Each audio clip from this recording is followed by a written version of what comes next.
Leukocyte Studies, also although na-advance nyo na with Sir Tom yung leukemia, okay, which is dapat sa 4th topic yun. Okay. Actually, leukocyte studies are subdivided into 5 topics. Okay, the first topic is on WBC, the normal WBC morphology. And the second topic, okay, so the normal WBC morphology pertains on the normal WBC maturation series, yung mga normal na nakikita, yun yung ginagawa ninyo. Whereas the second topic is on abnormal WBC morphology. And what are these abnormal WBC morphology? Okay, we have the term called Pelger-Hewitt anomaly, Alder-Riley bodies, Shiyak-Higashi, mga ganun. Okay? Na mga sakit. Those are abnormal WBC morphology. The third topic is on WBC laboratory evaluation. But my point of emphasis, okay, we will just discuss on the differential count. Hindi na ako masyadong mag-emphasize on WBC count. Okay, yung WBC count. More on the differential WBC differential count. Okay, ano yung relative differential count versus absolute WBC differential count? What is the difference? This you have to know, okay? Kasi in the local boards talagang dinidetermine ang relative versus absolute WBC differential count. Okay? And the next is, paano ko pag sobrang mataas yung WBC count niya na nakita sa sa machine, coming from the machine, result coming from the machine, okay, ano yung gagawin natin? Okay, paano kung ang WBC is as high as 50? Okay, 50 times 10 to the 9 per liter. Okay, yun yung result. Eh, ang WBC is between 5 to 10 lang, 5,000 to 10,000, ganun yun. 5 to 10 times 10 to the 9 per liter lang ang reference range ng WBC. What about if as high as 50? Okay, what are you going to do? What are you going to do? So, you are going to perform WBC correction count. So, you do correction count, WBC corrected count. Okay? So, yun yung isa na i-discuss natin. Yun lang yung mga salient points that we are going to discuss kasi we are online. Okay? The fourth topic is on WBC hematologic disorders. And what are these hematologic disorders? Actually, there are two. Okay, main hematologic disorders, the non-malignant disorder and the malignant disorders. Okay? So, I will be dealing on the non-malignant disorders. Okay. So, sa non-malignant disorders, okay, it is divided again into two. We have the qualitative and the quantitative disorders. When we say quantitative disorders, ito lang yung number. We are dealing on the number of WBCs, okay, seen or counted, okay, increase or decrease, ganon, in different WBC or the different white blood cell types. Okay, kung mataas ang neutrophil, kung mataas ang eosinophil, yun, ganun yun. Okay? Whereas ang qualitative, the non-malignant qualitative disorders, obviously this is on the structural abnormalities of the WBC. So this is the lobes of the nucleus, may konting nag-protrude, there is something wrong. Okay, on the structure. Okay, on the morphology of the nucleus of that certain white blood cell, ganun yun. And the second hematologic disorder, na yun na yung naumpisahan yung i-discuss, actually yan sana yung pinaka-finale. That is the malignant disorder. So this is cancerous or neoplastic related diseases. And what is the most common cancerous or neoplastic disease when you deal with white blood cell count, students? Correct kayo. It's leukemia. Correct. It's leukemia. Okay? So yun na yung na-start nyo. Okay? Nag-start na kayo sa leukemia. Okay. So importante din kasi ang leukemia sa local boards nyo. Okay? So yun, what else? And then the fifth one, okay, we have the cytochemical stains. Ano ang cytochemical stains? These are spatial stains, okay? Paano malalaman ng doktor na leukemia on this certain type of blood cell? Okay. Paano niya malalaman? Yes, because of the presence of spatial stains. These are very useful in identifying the specific white blood cell type. Kung anong type of malignancy meron yung pasyente. That's the cytochemical stain. But we are going to discuss in hematology, although ma'am, saan po ginagawa yung sa spatial stain? Actually sa bandang histopath in the hospitals here in Manila daw. Here in the Philippines, but in other countries, it's hematology. It's hematology yung gumagawa. Okay? So those are the 5 divided topics, okay? The main topics for leukocyte study. Okay. So let's start. Apay kasjay. Okay. So we are now going to discuss on the WBC, the topic 1, the WBC normal morphology, and these are the normal maturation series. So for a review, you're done with hematopoiesis. Okay, what are the stages of leukopoiesis? Yung main stage ng leukopoiesis. We always start with myeloblasts. Di ba sa bone marrow to? Di ba sa bone marrow muna? Kasi itong normal maturation series already, we are now dealing on the circulation. Nasa labas na yung WBC. We are now dealing on the circulation. These are non-malignant. Yung malignant disorders, yung inumpisahan nyo kay Sir Tom kasi, dapat doon lang nakikita yung mga blast cells, kaya lang lumabas. Okay? Kaya may malignancy. Okay? So, hindi dapat normal na may makikitang mga young forms, yung nasa bone marrow lang dapat, okay? Hindi pwedeng lumabas. Pero pag lumabas sila sa bone marrow, there is a disorder, okay? There is a disorders. Okay, so what are the stages of white blood cells before they mature and before they are released in the circulations? What are these stages? We have myeloblast, promyelocyte, myelocyte, metamyelocyte, band cell, and then the last one is this one na. Okay? This one na. Itong pag-uusapan na natin, the WBC normal maturation series. Okay? So, what are the salient points that you're going to remember when you talk on myeloblast? Okay? This is the youngest, meron akong kodigo dito. This is the youngest recognizable cell. Huwag niyo kalimutan yan kasi papatok yan. Ako, nag-believe na ako sa sarili ko kasi ganun na lang ako mag-review eh. Bakit ano ako? Okay? So yun. This is the youngest recognizable cell. No visible granules pa sa myeloblast. Okay? Promyelocyte, favorite question yan. Naka-star sa akin yan kasi nagbabasa ako ng mga local boards. Okay? Promyelocyte. Okay? Anong significance sa promyelocyte sa leukopoiesis? Okay? The presence of the primary, okay, correct. The presence of primary or non-specific or azurophilic granules. So hindi, kung pag sinabing non-specific pa, the word non-specific, hindi pa madidetermine kung anong klaseng WBC siya. Okay, sa promyelocyte. But in the myelocyte, madidetermine mo na kung saan lineage na siya. Kung magiging neutrophil ba to, magiging eosinophil ba to, basophil, ganun yon. Okay? Why? Because of the presence of a specific granules or the what we call the secondary granules. Okay? Secondary granules. And take note of the term mitosis. Okay? Dito naman sa myelocyte, the last stage capable of mitosis in the myelocyte.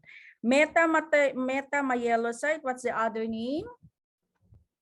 Local board pa naman, mahilig sila sa mga AKA. AKA? You can... Juvenile cells. Right. Good, good. Juvenile cells. You try to answer students ha, kasi kahit pa paano may pumapasok sa ano niya. Okay, very good. Thank you. Nakalimutan ko. Hindi lumalabas yung name mo, anak. Ano yun? What's your name na? Si Kenneth po. Kenneth po, ma'am. Yes, Kenneth. Okay. And then we have the band cell. What's the other name for band cell? Alam nyo na, naitatanong ko yan. We have the, nagkakahiyaan na, pati si Kenneth ayaw na rin sumagot. We have the stub cell, staph cell. Okay, so that's the other name for band cell. And then lastly, we have the mature granulocyte. Okay, we have the mature granulocyte. Sa lymphopoiesis and the monopoiesis, very easy, di ba? Very easy ang mga stages niya. Itong sa the granulocytic stages, yun yung medyo madami silang stages eh. 1, 2, 3, 4, 5. Pang-anim itong pang-anim itong normal maturation series. All right? So now let's start. Bakit yun? Okay. So the first mature form in the circulation, okay, ito yung mga binibilang nyo, ito yung mga dinidif count ninyo. Okay, that's the first mature form. We have neutrophil. It has a 3 to 5 lobes with fine lilac, or what we call the pink to rose violet granules. Cytoplasm of this is clear. Yan. Okay, nakikita nyo. So yan exactly, especially dito sa dito nakikita nyo arrow ko, yan. Yan yung typical, okay, na makikita nyo. Right? So increases in acute infections. Okay, by the way, this is the most predominant WBC in the blood. Okay, siya yung pinakamarami as to the relative count. Okay, it is for phagocytosis and bactericidal activity, and there are two types. We have the band and the segmenters. Pag sinabi nating segmenters, this is with the presence of a filament by the lobes. Okay, dito. Okay, so 3 to 5 lobes yan. Ma'am, paano po kung dalawa lang? So there's a certain discrepancy. Okay? Ma'am, paano kapag more than 5? 6 lobes po yung nabibilang ko, ma'am, sa neutrophil. There's something wrong na huwag niyong pababayaan, huwag kayong count ng count. Okay? Kasi kayo ang mauuna kasing makakita, my dear future medical laboratory scientist. Nagdi-diff count. Ang trabaho ng medtech, diff count. Pero nakita mo na more than 5 ang lobes ng mga neutrophils, please. Okay, tayo agad sa kinauupuan mo and inform right away your hematologist. If less than 3 naman yung lobes, tayo agad sa kinauupuan at inform the hematologist. Bigay mo yung binabasa mong smear and inform the hematologist. Matutuwa pa siya kasi naka-help ka in a way. Naka-help ka. Laki ng role mo. Right? So yun. So in vivo test for phagocytosis, we have the Boyden micropore filter technique and then the Reeboks skin window technique. Okay? So these are the diseases. Okay? Pag increase, okay, these are the non-malignant disorders. Pag increase, we term it neutrophilia. Pag decrease, we term it neutropenia. Okay, so these are the certain diseases for neutrophilia, and then we have neutropenia. So kung napansin nyo, sa neutropenia, it's more on viral infections. Okay, it's more on viral infection. So kapag mababa ang neutrophil ng pasyente mo, viral yan. Viral. Okay, so yun. And there are also certain counts na kapag sobrang taas yung neutrophilia, later on kasi malalaman natin ang relative count ng neutrophils, okay? Kapag more than doon, sobrang taas, okay, there is what we call the leukomoid reaction, okay? So if there is an excessive increase in neutrophils, okay, there is what we call the leukomoid reaction. So, madi-discuss natin yan later on. Then the next granulocyte is the eosinophil. Okay. These are large reddish orange specific granules. Okay. Lobulated. Pag sinabi nating lobulated, bilobed or two-lobed nucleus, yan. So ito yung the best na makita din kung minsan kasi madali lang siya, madali lang. Ito yung unang-unang nagre-raise ang mga students ko noon kapag kasi pabilisan time limited kasi ang diff counting namin eh. Okay? So pabilisan. Ito yung una-una nilang nakikita. Pero very common na mistake was nagre-raise ang hand tapos sinasabing eosinophil yung mga neutrophils kasi kung maganda ang pagka-state, it looks like eosinophils din kasi yung neutrophils. Okay? So ma'am, eosinophil. Oh, yun. That's why you are here in the school. Sabi ko nga kasi nako-correct. Okay? Hindi naman exactly na correct ka pagdating sa diff count lalo pag first timer. Okay? So, yun. And then, what is very significant to eosinophil, always remember, this is for anti-helminthic activity. Okay? Particularly the larval stages of helminths. Okay? It destroys the larval stages of helminths. Also for phagocytosis, and it suppresses allergic reactions. It dampens inflammation reaction. So ano yung the most na tatandaan natin, this increases in parasitic infections, okay? And then allergic reactions. Yan naman yung common pagdating sa eosinophil. Meron siyang skin allergy or there's something wrong sa immune system niya na nagre-react. Ganun. Kaya may mga eosinophil. Di lang naman actually puro kanyan, puro tawag ito, puro parasitic. Okay, you have to remember the allergic reaction. Okay. So eosinophilia are seen on the following. Okay, HAS means hypereosinophilic syndrome. And then we have the Loeffler syndrome. Loeffler, ito yung mild. Okay, milder HAS yan. That's the mild form of HES. Okay, and then we have eosinopenia. Actually, this is very difficult to determine kasi eosinophil counts, okay, is very, very low. Actually, 1 to 3. Kaya it's very difficult to demonstrate kung there is decrease of eosinophil. Kasi kung mayroong decrease of eosinophil, kasi normally, pati mga normal people din naman, there are times na wala din namang count ang mga eosinophil. So paano natin masasabing eosinopenia? Kaya no real cause for concern yung eosinopenia. Pero eosinopenia, pero hindi ginagamit sa sa diff count, is seen in Cushing syndrome. Seen in Cushing syndromes. Pero kung sa direct hemocytometer count, mga ganon, okay, using the eosinophil, okay, it's really difficult to demonstrate ang eosinopenia. Then next we have basophils, okay? So this is the least common. The least common WBC in the blood.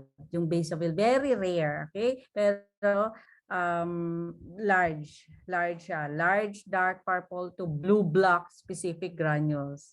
Mahirap din itong i-determine kung minsan, lalo pag junior medtechs, lilito na din sila dahil ma'am basophil, gano'n na sila sa mga seniors nila sometimes, but actually meron ng aldehyde bodies, mga gano'n kasi parang it looks like, tingnan mo naman yung mga granules niya, nakakalito na, ganun-ganun kung minsan yung mga ibang junior medtechs. Okay? So just remember, dapat dark or blue-black specific granules. Okay?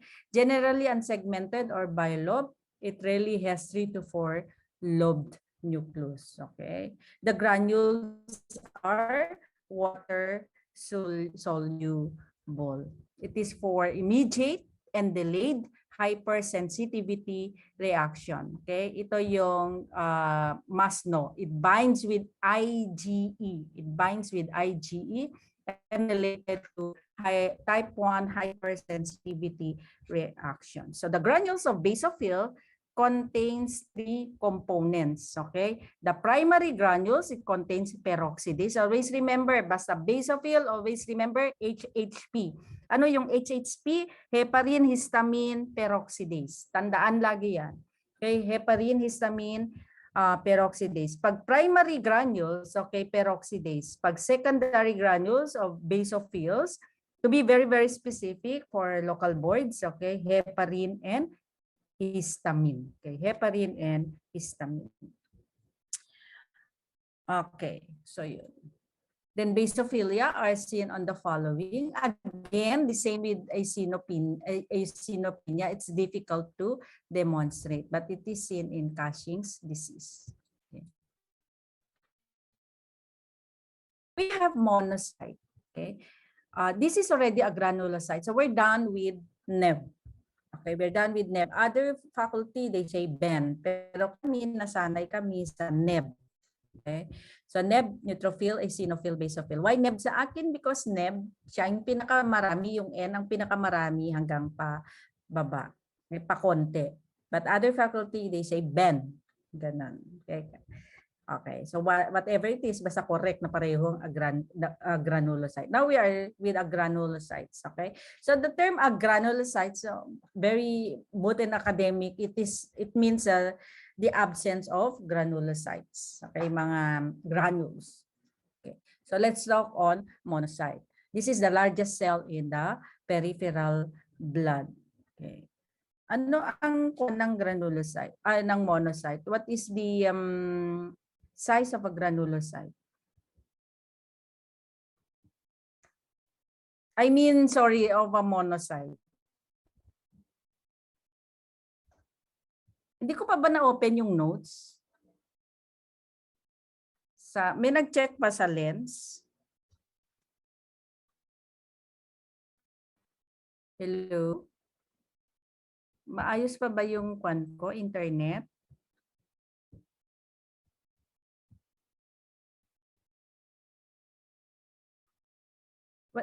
Hello, meron ba? Ma'am, wala pa pong nakapost sa lens. Wala pa po, ma'am. Okay. Sabay-sabay na sumagot tuloy. Okay. So, open your lens, ha? Kasi, doon din tayo kukuha ng mga exams. Okay? Yung lens. Ito lang mga, kumuha lang kami ng copy-paste, pero hindi lahat kinakopy. Okay. So, yun. So, the largest cell in the peripheral blood smear, in the circulation, we have monocyte, loosely woven nuclear chromatin, cytoplasm. Okay, dito kayo dito kayo din magbe-base. Baka mamaya mapagkamalan yung reactive lymphocyte, the large lymphocyte. Okay, so dito kayo mag-base sa cytoplasm. Very important ang monocyte din. Okay, so the ground glass appearance. Ground glass appearance. Tignan nyo na lang ang kulay ng glass. Okay. Then the nucleus is round, horseshoe, kidney-shaped, folded like brain-like convolutions. Yun yung nucleus. Okay. So null nucleoli,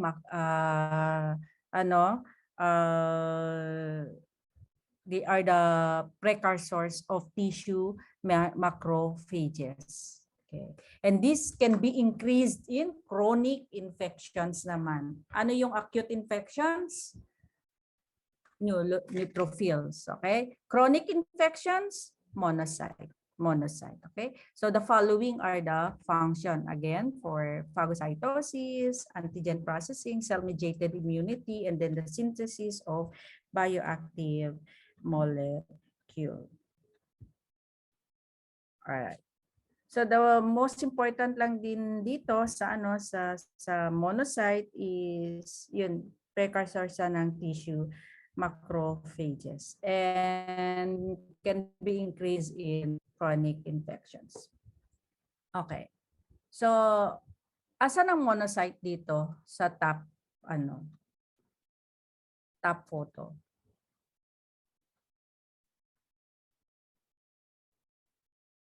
This is the monocyte. Okay? So this is the monocyte. Kung napansin nyo, convoluted. Okay? Convoluted yung nucleus niya. This is a student. Ano to? Neutrophil, ma'am. Okay.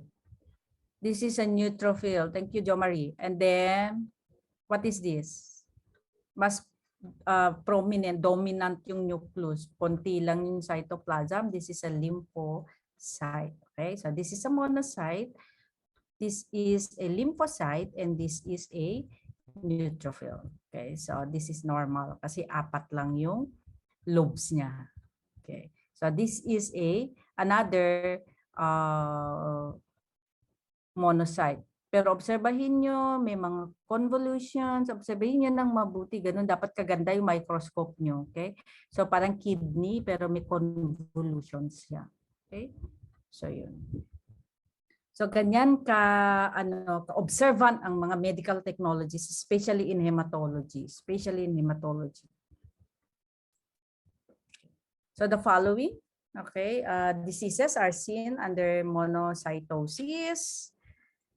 Alright, teka, nag-check kasi ako. Baka meron ako hindi nasabi sa inyo. Okay. So, not clinically significant again sa count ng monocytopenia. So, more on monocytosis. So, there is of monocyte during autoimmune disorder, but more on monocytosis. And the most common disease when there is monocytosis is TB infection. Okay. But do not disregard din itong MPDs, the mga acute leukemias, ALs, and then the lymphomas. Pero the most common, pag there is increased monocytes is TB infection. Doctors to be. Alright. Okay. Next is lymphocyte. Okay. Yan, mga lymphocyte. Alright. So it is categorized into three. We have the small lymphocyte, the medium lymphocyte, and the large lymphocyte. Pero the most common lang is the small and hanggang medium. Ano tong large? Why is it rare? Kasi kapag large na siya, there is a certain disease. This is what we call the reactive lymphocyte. Meron ng virus yun na na something wrong na doon sa pasyente. Okay, sa large lymphocyte. That is what we call, the other name for large lymphocyte, reactive, typical lymphocyte, reactive, typical, and meron pa.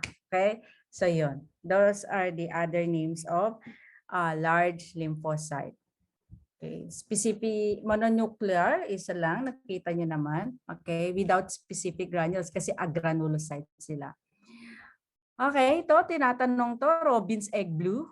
Okay, bluish siya, yung cytoplasm. Robin's egg blue daw. Okay, sky blue. Hindi ako sure. Wala akong idea kung ano yung tsura ng egg ng robins. This is a bird daw. Okay? So it has a deep purplish blue, compact round to oval nuclei with heavy blocks of chromatin ang lymphocyte. Okay. So the small lymphocyte, meron tayo yung term na T cell and the B cell, okay, sa lymphocyte. Okay. So I know that this is discussed further sa immunology. So it is the smallest WBC in the blood. It is the second most predominant, okay, WBC, and then they are the mediators of immune response, and they are for antibody production. Okay, so the different immunoglobulins, okay, but that is for the immunology part. So we have the T cells and the B cells. Kasi take note, napaka-important ang role ng WBCs natin. Yung type 1 hypersensitivity, type 2 hypersensitivity,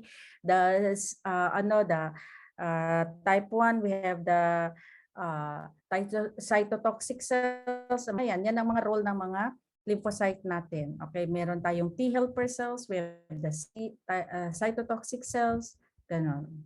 Okay, so those are the roles of our, particularly itong lymphocyte natin. So we have the T cells. Pag sinabing small lymphocyte, those are the T cells. Okay, sila yung pinakamarami. Okay, pag sinabing B cells, those are the large lymphocytes, yung nasa medium lymphocyte. Okay, so they are more on antigen responses, yung mga B cells. Okay. So we also have the null cells. Okay, we also have the null cells. Meron ba dito? Wala na. Okay. The null cells, okay, these are the lymphocytes that lacks both and the T and B cells. So please read your, later on I'm gonna open the notes in our lens. Okay, please read the lecture on WBC studies. Okay. So the following, okay, kapag basta may viral infection, lymphocytosis. Pag bacterial infection, neutrophilia. Okay, Okay, neutrophilia. Increased neutrophils, bacterial infection, acute infection, di ba? They are increased in acute infection. Okay, but in lymphocytosis, they are increased in viral infection. Then lymphocytopenia, okay, the most common, we have the AIDS. Okay, nasakit. Yan, binibilang ang WBC. Lymphocyte yung binibilang actually doon. Yun yung tinitignan na kung nag-increase na yung lymphocyte level, sumasaya yung family kasi kahit papaano, yung mga pasyenteng may AIDS, sumasaya ang family kasi kahit papaano pinapakinggan yung medicine na binibigay doon sa pasyenteng with AIDS. Kasi as to the latest now, kahit papaano meron na silang nakikitaan na na cure for AIDS. Okay? Yun. So lastly, we have the plasma cells. Plasma cells arise from B cells. Okay, that is the maturation series. We have from plasmacyte or plasma cell. It is 8 to 20 micron diameter. Okay, always take note of the cartwheel pattern. Okay, yan. Ewan ko kung saan yung cartwheel pattern dyan. Okay. That is what you're going to take note. Okay. These are large granular chromatids that are concentrated in the periphery and center of the nucleus. Yung cartwheel. Basta ang alam kong cartwheel kasi, okay, kung tignan nyo yung rim lesa, di ba? Ganun. Okay. Pero hindi ko masyadong nakikita dito yung cartwheel. But that is in the book. Okay. Cartwheel pattern. Okay. So it contains Russell bodies ang cytoplasm. Okay. That's what we call also the moth or the grape cell. Pag moth or grape cell na ito na yung merong secretory globoid structures. Okay. So there's an abnormality dito kasi may mga butas yung cytoplasm. Look at plasma cells. Okay, students, kasi may pagkapareho sila sa nucleated RBC. So yun. Pero wag matakot kung ma-assign kayo sa HEMA kasi as you go on, especially sa microscopy part, okay, matututo kayo ng matututo. Okay, so that ends. Dito, kinuha ko lang ito actually sa internet, but for local board, it's 5 to 10. Okay, 5 to 10. So, yan, 40 to 70%. Kapag ganito yung count is what we call the relative count. That's the WBC relative count. Tandaan nyo yan, okay? Kapag naman later on, meron yung WBC absolute count. So wag nyong kakalimutan, this is the relative count, students. All right? So ito, alam nyo na to. Okay, this is a neutrophil, eosinophil, monocyte, tong dalawa. Nakikita nyo arrow? Ha? Yes po, Yes ma'am. po, ma'am. Okay. Yes, ma'am. This is a monocyte. Thank you. This is a monocyte. Okay, lymphocyte. Hindi maganda kasi yung this is a lymphocyte and this is a basophil na walang hindi masyadong maganda, kagandahan. Okay? And what is this? Anong kwanto? Morphology to ng RBC. You're done with RBC studies. Okay, it's bar cells sa mga to. Okay, bar cells. Right, these are bar cells. It's not crenation. Kasi tandaan nyo, kapag luma ang smear, kasi ang crenation sa bar cell pareho. Pero kung katulad nito, ilan lang ang crenated. Okay, ilan lang ang crenated ang cell. Do not say it crenation. Crenated, hindi. It's bar cell. Kapag may bar cell kasi ang pasyente, meron siyang kidney disease. Uremic yan. May kidney disease kapag bar cell. Huwag kalimutan yan. Okay? Why ma'am, paano mo nasabi pong bar cell siya? Observe the other RBC morphologies. Normal, di ba? Smooth. Right? Smooth yung membrane. Yes or no? Yes. Okay, ako na lang magsabi ng yes kasi nakamute lahat kayo. So yun. Okay, so this is a bar cell. Okay. So assuming maybe patient has kidney disease. Ganun yun. Okay. So that's it. Yay. Wala tayong, ano yung hindi wala dito? Anyone? Ano yung hindi present dyan? Na sorry, not W, na blood cell. Platelet, Uy, ma'am. may pera ako, nag-ano yung kamay ko. Ah? Platelet. Platelets, correct. Okay. Sis? Yes, ma'am. Okay, yun. Platelets ang wala dito. Very good. Okay. So that ends for now. Supposedly, dalawang topic tayo ngayon, pero ano naman, understand. Na ba? Uy, ni-stop share ko na students. Okay na ba yun? Uy, sagot naman.